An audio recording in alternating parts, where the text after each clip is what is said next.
बिस्मिल्लाहिर्रहमानिर्रहीम। अस्सलाम वालेकुम। मैं हूं शहबाज चौधरी और आप देख रहे हैं मेरा यूट्यूब चैनल डेली ट्रेंड्स। नाज़रीन, पाकिस्तान के अंदर एक दफ़ा फिर से एनआरओ की गूंज है। आज जो फैसला आया इस्लामाबाद हाई कोर्ट से वो आपके सामने है, सबके सामने। और एक दफ़ा फिर से जो एनआरओ 2 का प्लान था वो सारी कौम के सामने आ चुका है। मरियम नवाज़ को इवन फील्ड केस के अंदर रिहा कर दिया गया है, बाकायदा तौर पे बाइज्जत बरी कर दिया गया है। और इसके पीछे क्या मुहर्रकात थे, किस तरीके से एनआरओ 2 का प्लान है और अब नवाज शरीफ के केसेस में कैसे रिलीफ दिया जाएगा, किस तरीके से इमरान खान साहब को नाअहल करवाने की तैयारियां भी पूरी तरह से हैं, वो भी इसी प्लान का हिस्सा है। इसके बाद हम डिस्कस करेंगे कि किस तरीके से नवाज शरीफ साहब को भी अब वापस लाया जाएगा, इमरान खान साहब की नाअहली प्लान की जा रही है। और साथ ही साथ आज एक बहुत बड़ी चीज़ ये सामने आई कि जैसे ही मरियम नवाज़ की जो फैसला आया उसी टाइम पे बिल्कुल बहुत सीनियर सहाफ़ी हमारे इमरान रियाज़ खान साहब, उनका जो यूट्यूब चैनल था उसको भी मुकम्मल तौर पर हैक कर लिया गया। आजकल पाकिस्तानी सियासत में हैकर्स भी बहुत ज़्यादा जो है, इन वे में हर चीज़ में हैकर्स का नाम आ रहा है। तो आज उनका चैनल भी हैक कर लिया गया था, जो अब रिकवर हो चुका है। उसके ऊपर भी बात करेंगे कैसे हैक किया गया, किस तरीके से हैक किया गया, इस सारे वीलॉग में। सबसे पहले बात करते हैं एनआरओ 2 के बारे में। हमने 4 दिन कबल आपको एक खबर दी थी कि पाकिस्तान के अंदर एक दफ़ा फिर से एनआरओ 2 होने जा रहा है और फिर से मरियम नवाज़ को रिलीफ मिलेगा, नवाज शरीफ साहब को रिलीफ मिलेगा और इसको वापस ला के जो है वो बिठाया जाएगा इधर कुर्सी के ऊपर और पाकिस्तानी सियासत में वापस लाने की तैयारियां की जा रही हैं। लंदन प्लान में यही डिस्कस किया गया था कि किस तरीके से नवाज शरीफ की वापसी मुमकिन होगी, नवाज शरीफ साहब के केसेस ख़त्म किस तरीके से किए जाएंगे।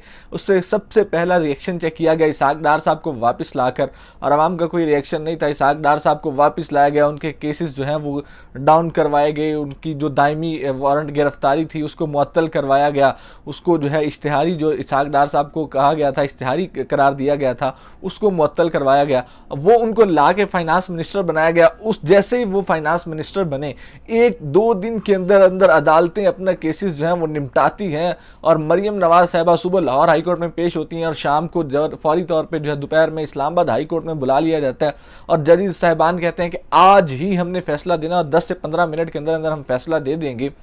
और 10 से 15 मिनट के बाद आता है फैसला, आता है और वो फैसला ये सुनाते हैं जी कि मरियम नवाज और जो कैप्टन सफदर हैं उनको इवन फील्ड डिपार्टमेंट से बाइज्जत तौर पर बरी किया जाता है। इस केस में आखिर क्या डेवलपमेंट्स थी, किस वजह से ये सारी चीज़ें हुई, कैसे मरियम नवाज़ को बरी किया गया। नैब इस केस का मुद्दई था, मेन जो दूसरा एक मरियम नवाज़ थी, प्रोसिक्यूशन जो कर रहे थे वो नैब कर रहा था और नैब ने ही ये केसेस बनाए थे और नैब के ये केसेस थे। ये केसेस इमरान खान साहब ने नहीं बनाए थे, ये केसेस इमरान खान साहब की हुकूमत से पहले थे। इमरान खान साहब की हुकूमत से पहले जब ये केसेस बने, पनामा केस, जब पनामा स्कैंडल सामने आया, इनकी अपनी गवर्नमेंट में ये केसेस बने और उन सारे स्कैंडल्स में ये केसेस का फैसला भी दिया गया। उसमें नवाज शरीफ साहब को भी नाअहल किया गया, मरियम नवाज़ को भी सज़ा हुई और बाकायदा तौर पे तब ये सबूत सामने आए कि मरियम नवाज़ उसकी बेनिफिशरी ऑनर हैं। और तब एक कैलिब्री क्वीन कैलिब्री एक जो था वो भी स्कैंडल सामने आया कि जिस तरीके से एक जाली ट्रस्ट डीड जमा करवाई गई सुप्रीम कोर्ट में, वो सामने आई। और बाकायदा तौर पर तब मरियम नवाज़ ने ये ऑन किया और उन्होंने रोस्टम पे खड़े होकर ये ऑन किया कि जी ये प्रॉपर्टी हमारी है, हम इसको ऑन करते हैं। और वही ये सारी चीज़ें सामने आई कि हम इस चीज़ को ऑन करते हैं। और नवाज शरीफ साहब ने भी ये कहा और तब ये बात की गई कि अल्हम्दुलिल्लाह ये फ्लैट्स हमारे हैं। और हुसैन नवाज साहब ने ये बात की कि उनको होल्ड कर रही है मेरी हमशीरा। उसके बाद आज जब नैब ने उसके ऊपर दलाइल दिए, प्रोसिक्यूटर नैब ने दलाइल दिए, तो बहुत कमज़ोर दलाइल थे। बिल्कुल ऐसे लग रहा था कि जैसे नैब जो है वो प्रोसिक्यूशन नहीं है, वो बाकायदा तौर पे बल्कि मरियम नवाज़ के वकील बन के जो है वो दलाइल दे रहे हैं और मरियम नवाज़ के हक़ में दलाइल दे रहे हैं। जब जस्टिस आमिर साहब से उन्होंने भी ये बात की कि जी नवाज शरीफ साहब अगर अपने पोते के लिए जायदाद बनाते हैं तो कैसे उसमें नवाज शरीफ साहब जो हैं वो उनकी गुनाह शामिल होता है या किस तरीके से वो मुजरिम बनते हैं। और मरियम नवाज़ को भी इसी तरह नैब ने बेसिकली अपना काम कर दिखाया। जो नैब तरामीम थी और नैब जो इमरान खान साहब कह रहे थे कि जिस तरीके से नैब को कंट्रोल किया जा रहा है, चेयरमैन नैब को चेंज करके ये सारी चीज़ें की जा रही हैं, तो नैब को इस वक्त उन्होंने मुकम्मल तौर पर कंट्रोल करके अपने हक़ में किया हुआ है। इसहाक डार का केस हो, मरियम नवाज़ का केस हो, नवाज शरीफ का केस हो, नैब कहीं भी जो है वो जिस तरीके की दरख्वास्त पाकिस्तान मुस्लिम लीग नून लेके जाती है, नैब उसकी हिमायत करता है, ना कि मुखालफत करता है, ना ही, और इतने कमज़ोर और भोंडे किस्म के दलाइल दिए जाते हैं कि वो अदालत खुद ही जो है ना उसको केस को ख़त्म कर देती है।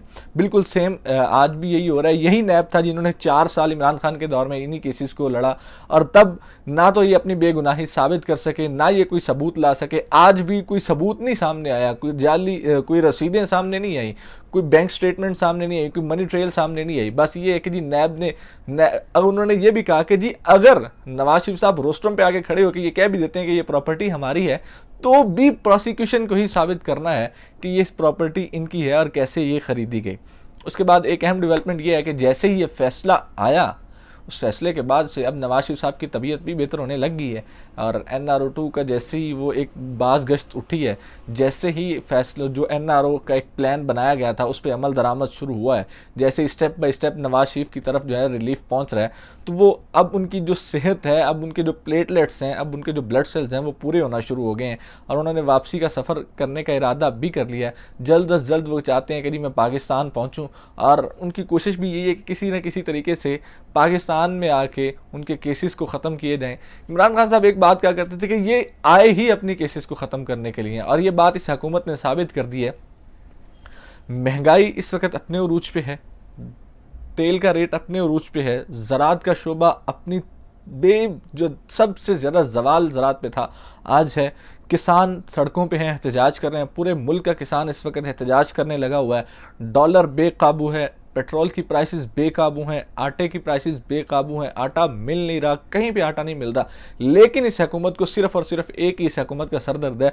आधे से ज़्यादा मुल्क इस वक्त सैलाब में डूबा हुआ है, सारे का सारा सिंध इस वक्त सैलाब में डूबा हुआ है, बलूचिस्तान सैलाब में डूबा हुआ है, जनूबी पंजाब सैलाब में डूबा हुआ है, KPK में सैलाब है।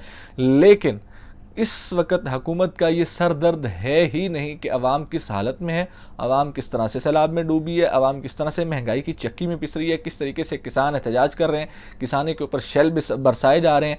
ये सब अवाम इस हुकूमत की सर दर्द नहीं है। इस हुकूमत का सर दर्द ये है कि किस तरीके से मरीम नवाज़ के केसेस को ख़त्म करवाना है, इसहाक डार के केसेस को ख़त्म करवाना है, शहबाज शरीफ के मनी लॉन्ड्रिंग के केस को ख़त्म करना है, उसके बाद नवाज शरीफ के केसेस को ख़त्म करके किस तरीके से उन्हें रिलीफ दे के वापस पाकिस्तान लेके आना है, किस तरीके से अदालतों को प्रेशराइज करके वीडियोस का कह के कि हमारे पास ये वीडियोस हैं, किस तरीके से मुखालफिन की ऑडियोज़ लीक करनी है। हमारे वफाकी वज़ीर दाखिला राना सनाउल्लाह साहब मेन स्ट्रीम नेशनल मीडिया के ऊपर आके बैठ के कहते हैं कि जी इमरान खान साहब की ऐसी वीडियोस हमारे पास मौजूद है जो न देखी जा सकती हैं, ना दिखाई जा सकती हैं। तो मकसद सिर्फ इस वक्त किसी का ना तो इस हुकूमत का ना तो अवाम है, ना अवाम की बेहतरी है, सिर्फ और सिर्फ एक ही मकसद है कि किसी न किसी तरीके से अपने केसेस को ख़त्म किया जाए, अपना जो पता है वो साफ़ किया जाए, अपना रास्ता साफ़ किया जाए, अपने रास्ते की सारी रुकावटें हटाई जाएं, और इमरान खान साहब को नाअहल किया जाए। और इसके ज़रिए इसके लिए इलेक्शन कमीशन के ऊपर पूरा प्रेशर भी है, और हो सकता है कि आने वाला हफ्ता जब इमरान खान साहब पे मज़ीद भारी हो और कप्तान को नाअहल भी करार दे दिया जाए इलेक्शन कमीशन के थ्रू। जो ये प्लान अभी इस्लामाबाद से ऐसी खबरें आ रही हैं। एंड पे आपको एक ये बात करते हैं कि इमरान रियाज खान साहब जो है उनका आज YouTube चैनल हैक कर लिया गया, और जिस तरीके से वो बोलते हैं और इन्फॉर्मेशन सारी आप लोगों तक पहुंचाते हैं और उनकी खबरें पहुंचाते हैं, इनको एक्सपोज करते हैं, तो उनका चैनल हैक होना बनता भी था। और आज जब मरीम नवाज़ का ये फैसला आया और उसके बाद इमरान रियाज खान साहब का जो चैनल था उसको मुकम्मल तौर पर हैक कर लिया गया, सारी वीडियोस जो थी वो हाइड कर दी गई। अब उन्होंने ये ट्वीट भी की कि शायद जितना मेरे चैनल को हैक करने के लिए ऊपर तवज्जो दे रहे हैं, वो उन्होंने एक इंकशाफ ये भी किया कि बड़ी देर से ये हैक करने की कोशिश कर रहे थे। ये पिछले कम अज़ कम कोई 2 हफ्तों से ये कोशिश हो रही थी। अगर इतनी मेहनत मुल्क के ऊपर की जाती है, मुल्क की मईशत के ऊपर की जाती, तो मुल्क शायद बेहतरी की तरफ जाता। तो आज इमरान रियाज खान साहब ने तो अपना चैनल जो है वो रिकवर भी कर लिया। अभी उनकी ट्वीट भी आई थी कि मैंने अपना चैनल रिकवर कर लिया है, और उनकी वीडियोज़ और उनका तज्जिया और उनकी खबरें वैसे ही आप तक पहुँचती रहेंगी। अब देखना यह है कि यह हुकूमत इस प्लान को, जो NRO-2 का एक प्लान लेके आई हुई है और अपने केसेस को माफ़ करवाने का एक प्लान लेके आई हुई है, उसको किस तरीके से मंतकी अंजाम तक पहुंचाती है, और क्या इमरान खान साहब की नाअहली हुकूमत ये करवाएगी या नहीं करवाएगी। ये सारे सवालात हैं जो अगले चंद दिनों में हमारे सामने खुल के आ जाएंगे। इसी के साथ मुझे दीजिए इजाज़त और देखते रहिए डेली ट्रेंड्स।